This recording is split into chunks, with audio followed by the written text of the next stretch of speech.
Hello, everyone, and welcome back to the Film Optix podcast brought to you by the Drive-In Podcast Network, where we discuss film, TV, and everything pop culture related.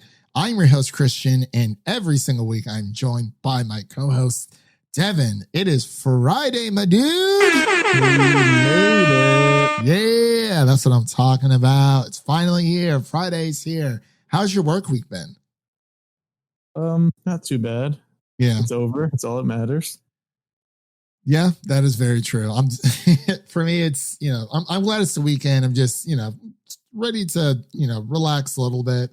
It's been a long work week, and I just want to, relax and kind of just enjoy myself. Watch some Godzilla versus Kong twice already, once at home and once in theaters. So we'll just have to, I don't know. It's good stuff. It's a perfect kaiju movie. That's all I have to say. Like, I went there for the monsters and I got my monster fight. So there we go. Unlike the first Godzilla movie, where it was like the 2014 Godzilla.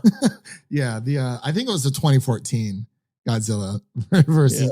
Yeah, that one was it was rough for sure, man. Oh man. So have you checked out Outriders yet? I know Ethan's been playing a lot of that lately. I played the beta and it felt pretty mid.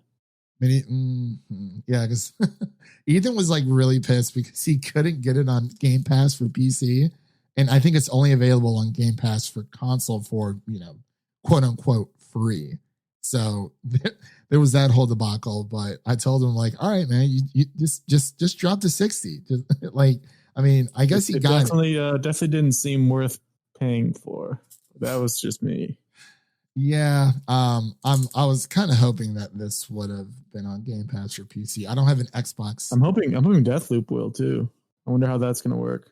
So I know for Deathloop, at least I don't know if it's for a year. I know it is a timed exclusive for now for PlayStation, and then I know it is supposed to move to Xbox, but I don't know. It is going to be on PC too. Yeah, it is going to be. Yeah, well, that's all Devin cares about anyway. So maybe Game Pass for PC, hook us up. Maybe, possible. That looks really good. I'm very, very excited for that one. Yeah, I definitely want to get it. It's just so hard because we haven't really had like a good like looter shooter since like Borderlands 2, and that was ages ago. I mean, yeah, we had Borderlands 3. Like, it was fun while it lasted, but was it really all that great? Man. But and 2 season passes, which was so dumb. Yeah, and I was 11. I never even bought into it. I was going to, and I was like, am I really going to be playing Borderlands 3 all that much? Like, I beat it, and I was just like, probably not. So, I don't know. It is what it is. Anyway, enough small talk here, Devin. Let's get into, we have a double feature review for everyone here today. We're going to be reviewing Invincible episode 4 and The Falcon and Winter Soldier episode 3. This week was, it was a crazy week for both of us, especially for Devin. He's moving back home soon. So, he's been back and forth a lot, but we figured this would probably be the best way. Maybe next week we can separate them. I'm not entirely sure, but if we keep getting Invincible early, then we will. Pretty easy. Yeah, no, I think it drops on Wednesday through our mailboxes, so that actually would make it a lot easier, honestly. Which is really great because some studios do that, some don't, so it kind of just depends on that. But hey, it is what it is. But so we're going to start off with our Invincible episode 4 review coming up for you here now. You need to be better. After everything he's done, how can I live up to all that? You need to decide what kind of hero you want to be. So yeah, let's do Invincible episode 4, and forewarning for everyone out there, this is going to be a spoiler review, but first we'll dive into the non-spoiler parts first so that everyone has a chance to at least, this is the beginning of the podcast, we're here to give you that smooth jazz 107.3 the way. I don't think we ever did spoilers for the first 3 episodes. I don't think we did either. No, we didn't, because we released that on Embargo Day. Yeah. So when are we going to catch Omni-Man? This man needs to be brought to justice. Seriously though, moving up from episode 3. So from people who have already watched it, first episode, and this is again spoiler warnings. Sorry, we're just gonna kind of talk about it. Definitely watch it if you haven't already. But turn back now if you haven't even seen the first 3 episodes. But yeah, Omni-Man just wrecking shit, man. Just, I mean, pardon my French, but he's a man on the move. He's just, I don't know what his motives are. I think he wants to either take over the world or like he's been acting a little more sus since like his son got his powers, and it's like, yeah, we still have no idea what his motives are. Just kind of, he's just doing all this crazy shit. And like we've seen the whole like, oh, what if Superman was evil type thing. But what I really like about Invincible, and I think I said this in our review, is that, you know, it's not DC, it's not Marvel, it is its own thing. Like, yes, it does borrow some tropes. Like Omni-Man is obviously, you know, some form or draws some inspiration from Superman. But I mean, and so does Homelander, of course, from from The Boys. But this is pretty freaking this is just as gruesome as The Boys, just in animated form. We need an Invincible the Boys crossover. We could bring the Boys into the animated universe. That would I would actually like that a lot, because I think I read somewhere that Invincible is also supposed to be getting a live action film somewhere down the line as well. You think Steven Yeun's just gonna cross over to the silver screen? Definitely could. I think most of the actors could. They all fit the physical appearances of the characters. Time to get physical. You can even get Mr. Krabs as Damon. What's his name? Damien Darkblood. Yeah. Give me all your money. God, I can't do that voice anymore. But yeah, it's crazy to think that this show has blown up the way it has. Because like when I watched it, I was like, oh my God, like I really, really liked it. But I didn't know if a lot of people are going to like it or not, because it is animated. And usually a lot of people shy away from the animated side of just anything when it comes to superhero stuff. They automatically think it's kiddish. And it's like, well, if you've seen Batman, the animated series, definitely a lot of adult themes in there. Aside from like the more recent DC animated movies, some of them are rated R, like Justice League Justice League Dark Apocalypse War. But yeah, I don't know, man. The series so far has been very good. And even with episode 4, which is what we're here to talk about today, it's titled Neil Armstrong, Eat Your Heart Out. So I wanted to get your initial reactions on this episode first before we kind of break down what happens in episode 4. I thought it was all right. You can definitely see what they're trying to build towards. Just planting seeds for us here and there. Yeah. Getting out the clues for us to try to pick up.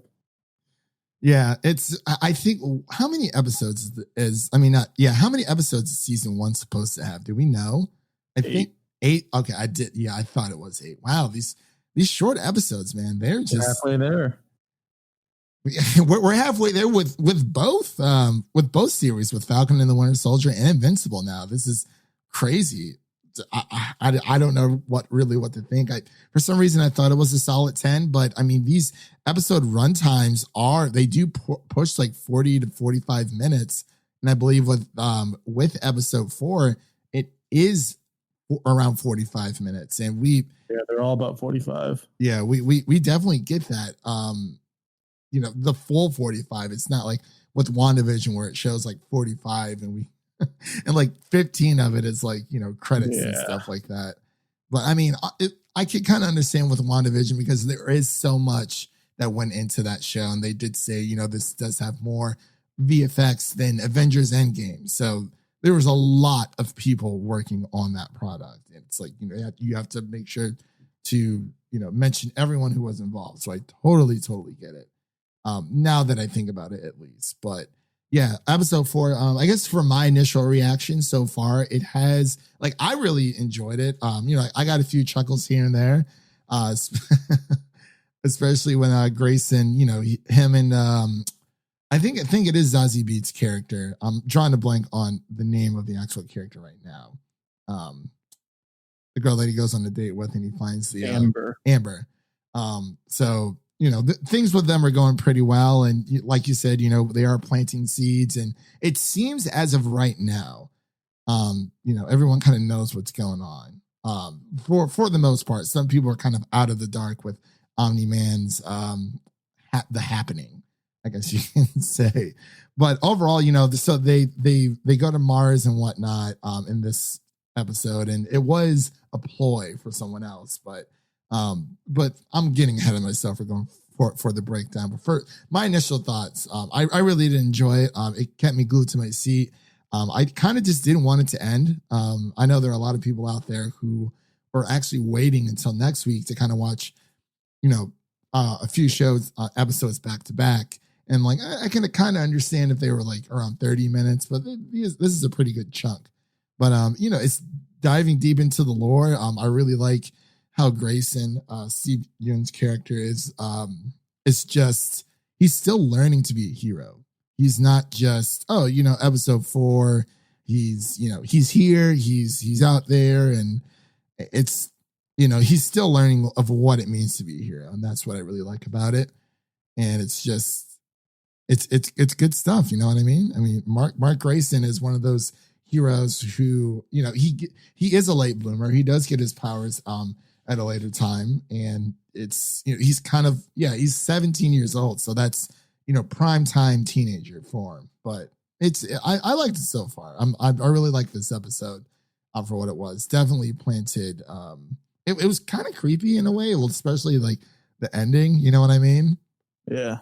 I was like, oh, what's that in the closet? I'm like, oh God. But yeah, so that's pretty much my initial reaction of it so far. So let's just kind of break down the episode. So we get from this episode, we know that the devil investigator and Omni-Man's, I guess his I wouldn't kind of like the shield, like the superhero shield version in this universe. You know what I mean? Yeah, kind of. Yeah. So, it seems that everyone knows what's going on with Omni-Man besides Mark and his wife, but his wife really suspects something. But his wife even says, ever since Mark got his powers, you've been acting like super, super crazy.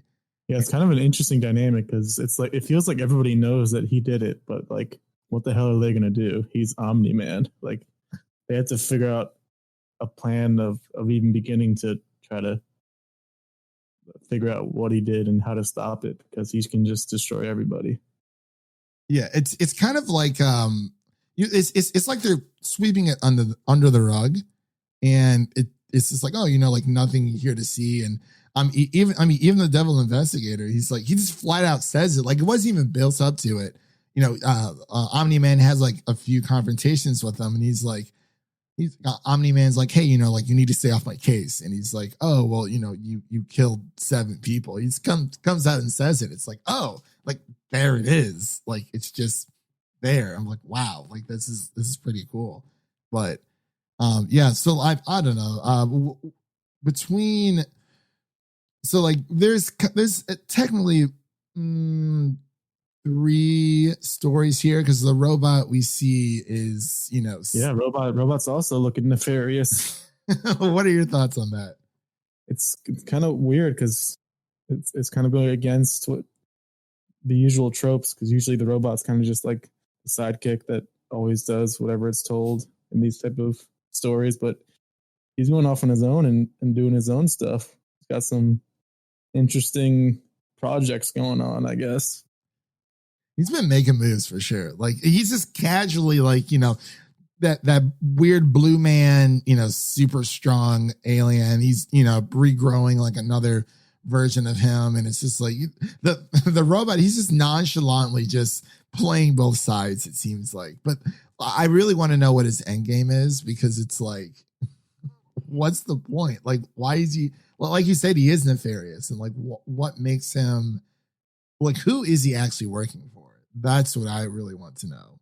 But we also see Mark, on his adventure going to Mars, and we learn that was actually supposed to be a ploy to confront Omni-Man about, him murdering the global defenders, or not the defenders, global guardians of the world, I believe something it is. Something like that. Something like that. Guardians of the Globe, I think. Yeah, Guardians of the Globe. It's actually not a bad name, like that kind of rolls off the tongue.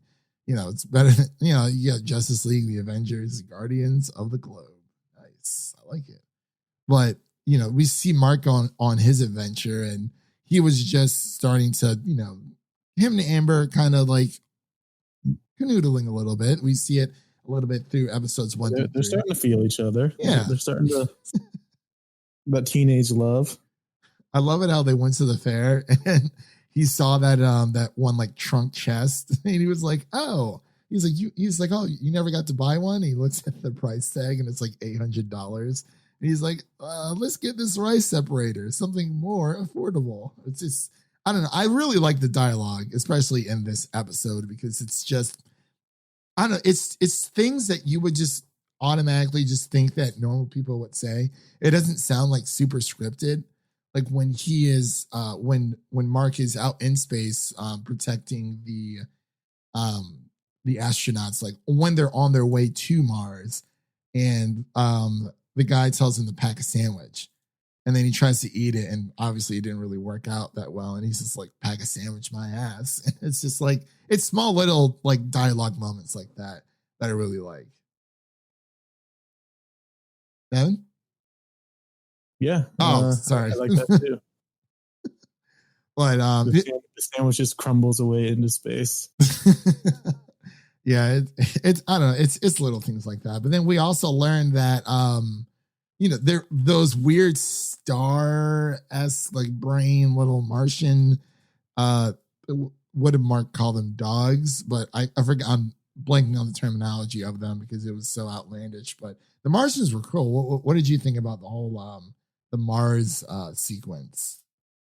Yeah, I like the idea of Martians being on Mars, but they're like inside the planet or the under the surface. Yeah, just walking around, which actually makes sense because it's like, I mean, no, Mars isn't Earth, but it seems that Mars is more of a rock solid planet versus Earth. But yeah, it is kind of funny how how Mark was supposed to be guarding these astronauts, and then he kind of just falls asleep and doesn't even realize that they get yoinks and just taken out of nowhere, and he has to go follow them. And then we see towards the end of him rescuing them, I guess they didn't want the astronauts to leave because of the gosh, I'm blanking on that name. The little like weird brain controlled creatures, because they weren't affecting Mark, and they wanted to know why. Which is why he was a Viltrumite, which is, I guess it's just another name for a Kryptonian. Yeah, pretty much. Yeah, pretty much. But yeah, and that makes sense, because you actually see the differences. It's not just, oh, well, Mark's a Viltrumite, his dad's a Viltrumite, and the only difference between them looking like humans is their powers. You actually see more of, hey, like this is actually what it means to be a Viltrumite, which I kind of wanted to touch on as well. What do you think the end game is? Because we see that Omni-Man and his wife are, like they seem like they are like in love, but at the same time, it's like we've only heard stories of the Viltrumites. So like, is everything that Omni-Man is saying true? Yeah, it's interesting because Debbie keeps mentioned that she wants to actually visit his planet and meet some of his family. So it's kind of like, is he hiding something? We don't really know what his family is like or what his planet's like, or what is, maybe that's why he's murdering everybody in sight. Who knows? I don't know. I've been thinking about what his end game is, and like, I mean, we've seen they're like the poster, like the popular poster out there where it is, Mark Grayson as Invincible, and he's kind of like bloodied up. And speaking of blood, have you actually noticed that like each title card, but with each passing episodes, it gets like bloodier and bloodier? Makes sense. Yeah. But we see that poster with Omni-Man's kind of like in the far distance, like looking back at his son, and it's something with I can't say he wants to take over Earth, or maybe it is the fact that he's trying to make Earth into like another Viltrumite, or I'm not Viltrumite, but another home world for the Viltrumites. But Are there any others out there? We don't really know. The only full-blooded or, purebred, I guess you could say, would be Omni-Man. And then we have Mark. But, we haven't really met anyone else as of yet. And I don't know if that really will be explored in season 1. Maybe, possibly not. But it seems that everything is kind of just focused around Omni-Man's like field day, just having a mass murder fest. That's what's nice about having a comic book series revolving around a comic book that we know absolutely nothing about. It's not Marvel or DC where we can kind of like guess where it's going. Yeah, we're just along for the ride. We don't really know what's going to happen. Yeah, that is true. But have you noticed any? I kind of wanted to move on here just a little bit, but any Easter eggs that you could point out just in general? I know there's a few in the Falcon, but we'll kind of get to that. I don't know, not really that I could think of. Yeah, I couldn't really think. I mean, obviously the face hugging aliens is a pretty common sci-fi thing. Yeah, you see that in Rick and Morty, Aliens, pretty much anything and everything. But I think Starro actually does the same thing in DC for the Suicide Squad. Yeah, he's coming soon. Did you see the second trailer? Yeah. So so that was the one that played during Godzilla versus Kong. And I guess that's the Green Band trailer, and everyone's like, "Oh, it's so much better." I was like, I mean, I like them both. Don't get me wrong, but like, I liked how quirky the first one was, but like this one was, I was just happy to see more of the movie, without, and it doesn't seem like it's giving anything away. But it seems the Green Band trailer seemed more of like the by the numbers trailer. You know what I mean? Yeah, makes sense. But. Yeah. Any predictions? So let's move on here, I guess. Any predictions for episode 5 for Invincible? Anything you think's going to happen moving forward? I have no idea. That's what makes it so exciting. I feel it. Yeah. I mean, Damien Darkblood was sent back to hell or whatever. He's not here anymore. Or is he? I mean, he's in the closet. We saw him. Yeah, I was wondering what that was exactly. I was just like, but like I like Damien Darkblood as a character because he does seem more of like a simpleton in a way, but he seems like extremely smart at the same time, and he kind of just grunts and groans. But the relationship between Damien Darkblood and Omni-Man is just like, it's really interesting because like after their conversation, Omni-Man was just like, "Stay the fuck out of my way" or something like that, and he just like closes the door. But Omni-Man's clever because he was floating in. He didn't walk. I'm not sure if he was supposed to be somewhere he wasn't supposed to be, but he's floating the entire time where they were having that conversation. So I was like, he's not an idiot, but he's a little bit concerning because when him and his wife go to Italy or whatever, and there's just like a big dragon attacking, and that was, he just lets it go. That and like the conversation that him and his wife had, he's like, "Do you trust me?" He's like, "I need to hear to say for you to say that you trust me." And then she's like, "I trust you." And then like, it was kind of like I don't know, like the magic words or something like that. You know what I mean? Very strange. Yeah, you could tell it wasn't 100% truthful. Yeah. And he just, and like you think he's gonna go save the day, but he still doesn't. He's like, I'm spending time with my beautiful wife. He's like, like let them handle it and whatnot. I was just like, wow, like okay, so he's really just cool, whatever. But yeah, I mean, I think we pretty much touched on everything, unless there was anything else you wanted to kind of bring up before we get into our ratings, so we can move on to our next review. Let's do it. All right. So what would you give rating wise for episode 4 of Invincible, titled Neil Armstrong, Eat Your Heart Out? I guess the only issue I've been having with the series so far is that it's been tough to live up to episode 1, because episode 1 is what really kind of blew everyone away and sucked everyone into the series. So these past 3 episodes haven't been quite on that level. But you can tell that they're building to something special. Like you can tell that we're in for something good, but it just hasn't quite been up to the level of the first episode. So I'm going to give it like a solid B. Kind Okay. of just a bit of a filler episode with some more hints dropped, but still good overall. Okay. Yeah. I was actually going to give it a B, actually a B plus, just because like I see where you're coming from with like the first episode, but like I feel like that happens with a lot of shows nowadays, even with like, like The Wall and Solar Opposites. It's like, we see the world building and everything, and like we get sucked into it. But it's like, I really did like this episode a lot just because of all the trails and like the crumbs that we've seen so far. It's like, it was like a very tense episode. I'm trying to think if there was anything that I really had an issue with. I guess the Mars stuff was kind of like, if like that, I wasn't as interested in the Mars stuff. Like I wanted to know what It was basically a side quest. yeah, pretty much. But everything else. But I really like how Mark was. He was talking to Amber, and he's like, "Hey, he's like, I'm gonna be going away for 2 weeks. Don't lose interest in me." And he's like literally watching the shuttle launch. She's like, "Okay, I have like 30 seconds." She's like, "Oh, like when are you leaving?"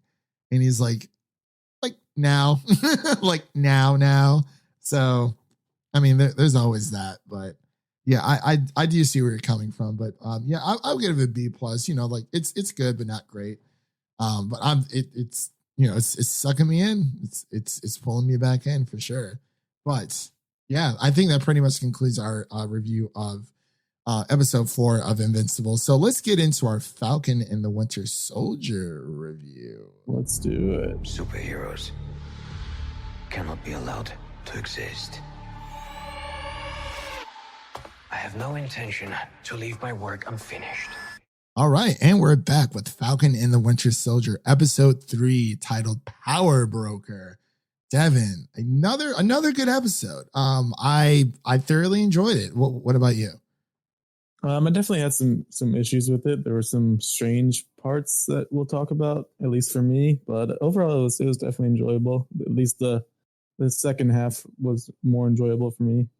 Yeah, I've from what I've seen on Twitter, a lot of people were saying that, oh, like they liked it. I think Amanda, friend of the podcast, she was saying that she liked it, but she's not sold on the Flag Smashers as of yet. There were a few.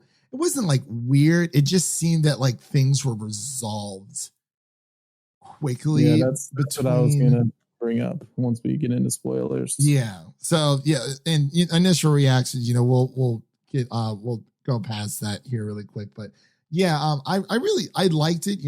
We got some nice little surprises throughout this episode. It was more action packed, like the entire series of Falcon and Winter Soldier so far. Like, I mean, it's not that it feels by the numbers, but it is that like traditional Marvel, adventure. Like this is more of like the espionage, and I had said this like a few weeks ago while WandaVision was still going on that. Like I'm excited for Falcon and Winter Soldier, but it does feel like kind of like the aftermath to, I mean, it is the aftermath to Endgame, of course, because, we are dealing with the Flag Smashers who want to unite the world under, no borders, as they say, but it is more of a traditional show so far, and kind of just, the action, the espionage that we've seen from the Winter Soldier, Captain America Winter Soldier. Feels more like a 2.0, maybe like a 3.0 there, but it does expand, the side characters of Captain America so far. Yeah, and this episode was written by Derek Kolstad, who was the writer of the John Wick trilogy. And you could really feel that, like the second half. It was very like Wickian kind of. Okay. Yeah, I know what you mean, but yeah, initial thoughts, like I did enjoy this. I think for some, I can't remember. I can't say if I enjoyed it more so. The ending was pretty surprising, and yeah, there were a few things in here that really just blew my mind. But it's not as experimental as WandaVision. I think that's why I love WandaVision so much. Like we said before, with all the VFX, the 10-minute like credit scene, like a lot of work went into that show. And we actually saw that, for the behind the scenes, the making of WandaVision. And I'm sure we'll see it for the Falcon and Winter Soldier as well. But yeah, overall, it's been a fun ride so far. We are halfway through the series for Falcon and Winter Soldier as well. So, we got Invincible halfway, and now we got Falcon and Winter Soldier. But yeah, so that pretty much covers my initial reactions. So from here on out, we got spoilers coming up. So we're going to be doing an episode breakdown. So give me what you got, Devin. Show me the goods. The biggest issue I had, man, it was so weird. That prison break is one of the worst scenes I've ever seen in the MCU. I don't understand what that was. It was that was weird. It was so bad. It was very yeah, it was pretty strange. I mean Baron Zemo is like a top world top one of the world's top terrorists who killed so many people and caused the Avengers to break up, and he's just in this like pretty low security prison and just basically walks out. Literally, like according to Bucky's plan, all you have to do to break out of prison is have two people start a fight and you're out. It's that easy. That whole sequence, like, I mean, I see what they were doing, but it's kind of like the the cutaway. Like, like how you're telling the plan, and then as you're telling the plan, it actually unfolds. Yeah, which I like. I like it when movies and TV shows do that. It's just here it was not executed as well as it was just so weird. He literally just walks out. Like, why was his cell even open in the first place? I don't get it. Like, I'm sorry, but okay. So, do you plan on watching Daredevil at all? Because I wanted to bring up a scene from Daredevil. Probably not for a little while at least. So I'll just say that there is a prison break scene in Daredevil season 2 that is phenomenal. Matt Murdock breaks into the prison to get some answers about someone he's hunting down. But like that, for people who have seen Daredevil season 2, that is how you do a prison escape. I won't get into details for the sake of the podcast, for Devin's sake, and for anyone else who hasn't seen it. But if you haven't watched Daredevil, it's on Netflix. But season 2 has an amazing prison break scene. And it's just like, yes, that is how, like, even though he's not breaking someone out, like Matt Murdock is trying to escape himself. And it shows how crazy and how sideways things can go in just an instant. But yeah, for Falcon and Winter, well, I guess by the comparison there, the Falcon and Winter Soldier, prison break scene, it just he just kind of walked out. It just happened. And I mean, I guess that's fine. It's just I was trying to keep in mind, like, this is only 6 episodes. Only 6 episodes. I don't know why it's only 6 episodes, but it's only 6 episodes. I'd almost rather just have him break out off screen if that's what they were gonna show us. Or like, I wish Baron would have like broken out himself without the help of someone else. Like if they would have went to go see Baron and he had already broken out of that German shell. A German cell, Devin, a German cell. A German prison, I should say. And it's like, that's one thing that didn't really, it was weird. I was like, oh, like he just Jesus dresses up and walks out like out of nowhere, like really? And it was, I don't know, it was like a fever dream. I don't even know what happened. It was just too easy. Like, I thought Zemo would have already been broken out. Zemo being Zemo. Like, yes, he's only a guy. Like, he's an average Joe regular guy, but the power is in his mind, is in his ideals. And he's not wrong, because he talks a lot in this episode about how there's these false gods, these false heroes, and how Americans. Zemo was great this episode. Like, he definitely got more of a chance to show his personality than he did in Civil War. Like, he got to kind of be more flamboyant and like the club scene, more of like villainous and funny. I guess his dance moves were pretty good. He was like, okay, Zemo, blend in with the crowd. But like he knows his stuff, man. He's a very intelligent man. We don't really see any flashbacks of him and his family. The only thing we've really gotten is the whatchamacallit from Civil War. Sorry, I like blanked out there for a second. But and I was kind of wishing we got a little bit more of his backstory there. But it's like, they just got straight to it. Like they got Zemo out. It's like, hey, we're here to track down the super hero serum, and they're going. They ran into Peggy Carter's granddaughter, Sharon Carter. She's back. She's back. What did you think of her this episode? I thought she was a nice addition. She just kind of fits in with this ragtag group they have going. Yeah. Oh, yeah, and I also want to talk about how cool Madripoor is. Like that is badass city. That is bad. I mean, hey, Sharon's making a life for herself there, just out of nowhere. But it's just, oh my gosh, like there was so many great moments in this episode. Like even with Baron, when they're going into Madripoor and they go to visit the old British lady when they're trying to figure out about the serum. And they had to like play dress up essentially, and it's like of course Bucky has to pretend that he's the Winter Soldier, and it's like he's come so far to kind of put that in his past, and he didn't really seem to mind it because he was handling those boys. Everyone's ass. I mean, yeah, and it's like just because he's not the Winter Soldier anymore doesn't mean he can't kick ass and take names, but. Like, I mean, come on, it's very, but he handled himself and playing the part, and Sam being not White Tiger, but like something Tiger. It was something super silly. Not Crouching Tiger. I'm drawing a blank on it, but he's pretty much dressed up as like a Black American pimp. He was fitted. He was fitted. I mean, he looked good. He kind of looked like Mike Tyson, just a younger Mike Tyson, a more leaner Mike Tyson. But yeah, we got that, and stuff kind of goes sideways when they're trying to figure out the serum because Sam Wilson gets a call from Sarah, and the British lady, she's like, oh, she's like, put it on. She's like, answer it and put it on speaker. I was like, oh. Yeah, that was awkward. I mean, he kind of almost got away with it. So he's like, okay, Sam.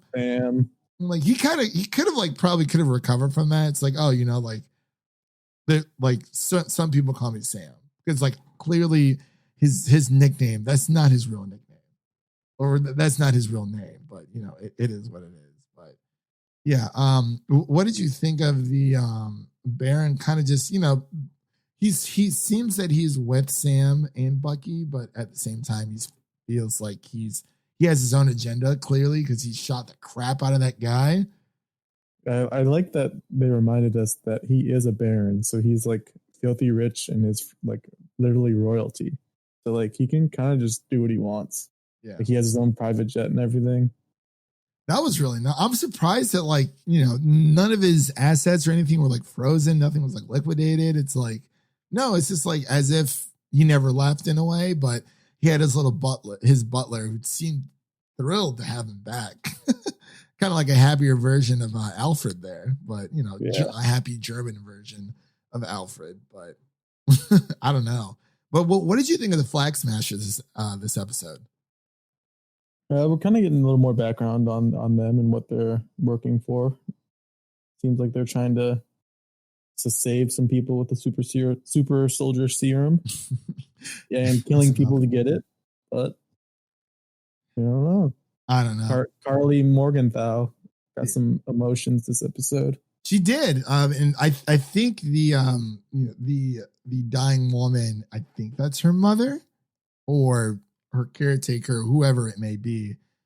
She's kind of like, and I think that's what she's trying to find the serum for, is to save her life, if I'm not mistaken. And it was a nice little moment. The Flag Smashers I'm trying to like, and then of course we get John Walker coming back in. Him and his buddy are kind of just lagging behind the whole time. They can't catch up. Well, what did you think of his outburst when he's like, do you know who I am? And the guy's like, yeah. Of course he pulls that card. Yeah, it's and that's no Captain America. Steve Rogers would never do that. He would never say like, do you know who I am? And that kind of shows a bit of the corrupted side on his part, because it's like,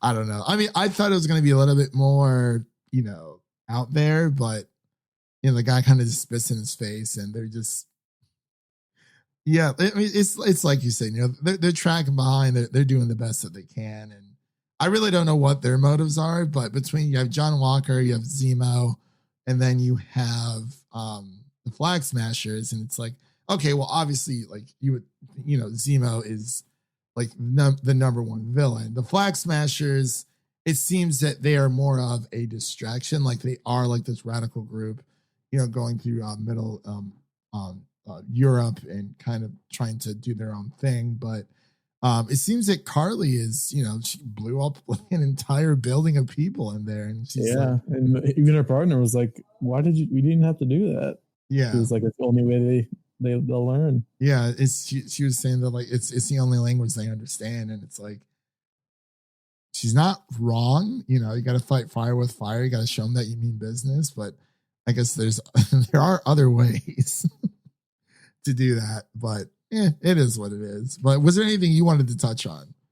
I know I've been bad. What did you think of that weird, creepy scientist guy in the basement? Like, he seems not like sincere, but I mean, he talked pretty easily. Like, he seemed pretty slimy. Yeah, and I guess he was making more serum. I keep saying super soldier serum. It's like, it's tough to say. It really is. We'll call it the good stuff, the juice, if you will. Yes. He's sitting there making the juice and just having a good time, and out of nowhere, he just has this random lab like in the middle of this random crate that's just there. It's like, what is this? I'm intrigued by who this power broker is. We got to find that out.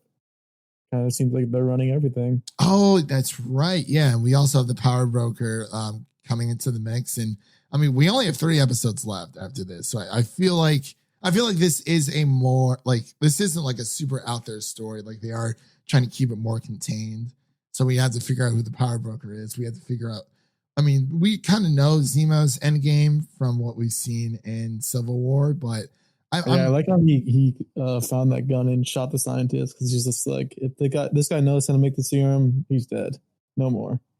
That is true. They need this information. Yeah, Zemo was snooping around there, and it's just like, he found the gun, and it's like, I kind of understand why he just shot him, because he seems to be the only person who knows how to make the serum, the juice, excuse me. But I did not expect that at all. He just out of nowhere, like, puts on the mask and just starts going haywire. But I guess it kind of makes sense, but he didn't really explain himself in a way. And, he kind of wanted him to keep talking, but it's like, no more. That was such a cool shot. Like the overhead of him on top of the crates, puts the mask on, and then rains hell on everyone. Just jumps down and kicks some ass. Well, even that, and Sharon Carter like holding her own while they're investigating the science. That was like such a John Wick like gunfight. It really, like that whole scene with her. She took down like 20 guys. I was like, damn, that's impressive. Like, I really, really like that. That was good stuff. But I'm trying. So, and also, we kind of moved past that, and all hell breaks loose. Sharon Carter, she kind of talks about, like, in the episode, how she can't go home. It's out of everyone, who has been affected by the Sokovia Accords, it seems that she's the one getting the short end of the stick, because she helped Sam and Bucky, grab Captain America's shield and get all their gear back. That was technically, government stolen property. So it's like, she can't go home. She said, like, my father doesn't even know if I'm alive or not. It's like, I have no way of contacting him. I have no way of contacting anyone in my family. And Sam and her make a deal. So it's like, he's going to ask for her pardon and come back to the States, because it seems that she wants to, but she can't. But she made a pretty good life for herself there. So it's kind of like a 50-50. Do you want to remain rich? And, it seems like she has a lot of connections too, which is actually kind of cool.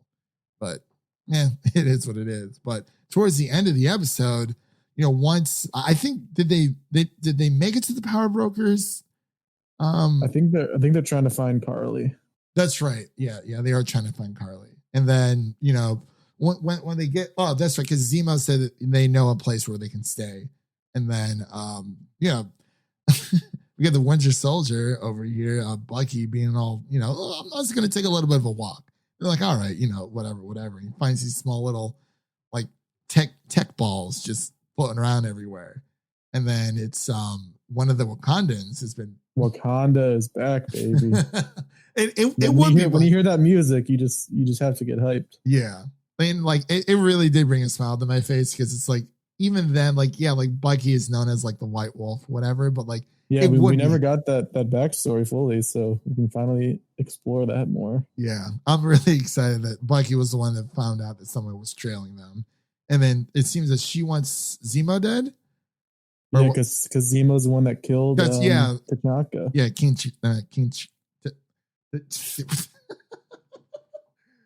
End user. Yes, that's a dynamic that I think a lot of people, including me, forgot about. Like, I totally forgot about it. Zemo killed the king. Like, that's a big deal. Yeah, and they just broke him out of prison like it was nothing. That's got to have some consequences. That was. I want someone from Wakanda to be like, why was that so easy? Honest, yeah, because it's kind of like in Endgame when Wanda is kind of like up in the watchtower, someone who can clearly handle herself, and she finally goes down and helps out. And Okoye is like, what was she doing up there all this time? And it's like, there you go. The common sense, the questions that the audience themselves are asking as, the movie is going on. And it's like, but yeah, it really is interesting. I was like, oh, I did not expect that at all. So it's like, this might tie into Black Panther 2 a little bit. I really don't know. I highly doubt it, but it is nice to see, worlds blending in together again. It's so cool to have like these fictional cities blend into each other, like Madripoor and Wakanda. Yeah, Wakanda. It's so cool to explore those. Yeah, and we got a little bit of a blending of movie titles together with WandaVision. We had Darcy and whatnot, and we had Jimmy Woo and all that jazz. But it is really nice to see these. It's really nice to see the side characters shine, and I think that's what these Marvel TV shows are focusing more on, because obviously you have the big name heroes. Like, I don't think we would ever see Tom Holland in a Marvel TV show. I mean, maybe we might. I mean, we've had the side characters show up, obviously with Sam and Bucky, but it is really just nice to see the side characters and how the world really expands, like, with them in it, because it's just, they're a part of this universe too. It's not just all about, Hulk and Thor and Captain Marvel and everybody else, the Guardians of the Galaxy. You got to focus on the side characters. They're just as important. And some side characters end up being just as popular as, the big time heroes. So it's always that. It's always good stuff. But any predictions for season 4 here before we give our rating? Or was there anything? Sorry, go ahead. There's a lot not building up here. It really is. There's like a lot of different factions going on. Yeah. You got the Power Broker, you got the Flag Smashers, you get that Sin and his buddy, and you got Bucky and Falcon. Sorry, say that one more time. You were cutting out. The fake Captain America and his buddy, and you got Bucky and Falcon. They're all just going at each other. Yeah. No, you're fine. Yeah, it sounded a little bit like a robot, but it is what it is. That's fine. So, but yeah, what would you give this episode, rating wise? It's tough. All I can think about is that prison break, because that was like, it felt like the whole first half of the episode. Yeah. I would give this. I'm gonna go like, I'm gonna go like a. You're gonna go C+, B- or C+. Yeah, I was gonna go B-. I'll give it a B- on the let's see. I'll give it a B- as a 80. It's an 80. I'm gonna give it like a 79. Like a C plus. Like, Okay, that makes sense. I don't know. It was just such a weird scene. Yeah, it was that was just because I mean, like they finally meet up with Zemo like during the very beginning of the episode, but at the same time, it's like, you know, it took forever. Like we got to see a lot of Zemo though, you know, which is great because you know he is as we suspect the main villain, and I kind of like how there isn't a lot of theorizing around this, but I think I was talking to Ethan about it, and he thinks that Sam's going to end up with the super soldier serum at some point. So I'll have to wait and see. I don't know. Anything else? Yeah. Anything else you wanted to touch on before we wrap up? I think we're good. All right, let's get out of here, guys. It's been a long week for both of us. It's time to unwind and whatnot. We have our Godzilla versus Kong review that I will be covering with one of my friends, Parker Phillips, potential new member of the pod. So me and him are going to be recording that. That will be out probably this weekend or either Monday at the latest, because we got this one coming out. Because, you know, this is all the cape shit, the good shit, the juice, the juice shit. But hey, it is what it is. So let's get out of here, Devin. And that's a wrap for today. Thank you all for listening, and make sure to check out the other shows over on musiccitydrivein.com and subscribe to our show so you never miss an episode.